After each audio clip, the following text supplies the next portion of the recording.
Hey guys, welcome to Tech is Guru. Today we'll be learning how to report someone on Telegram group, and now let's dive right in.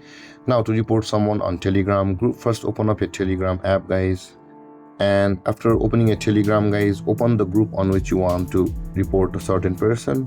And after opening the group guys, you can see there are not a lot of members over here because this is just a demo group. Now in order to report someone over here, you'll be required to tap on their message which you want to report, and this kind of interface will appear. Do not tap and hold on it like this guys, just tap on it and this kind of menu will appear where you can see there is a report option available for us over here on this menu. This will be available for anybody.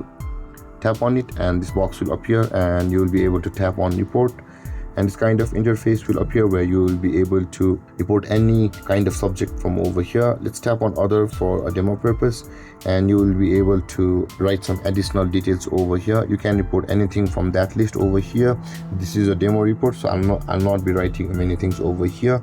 So, and after entering your additional details, tap on the send report button over here, and that person will be reported on your Telegram group. And with that being said guys, this is how to report someone on Telegram group. And if you have any confusions or questions regarding the topic, feel free to comment in the comment section below, and don't forget to like, subscribe and hit that bell icon for more videos. Thank you for watching guys. Peace.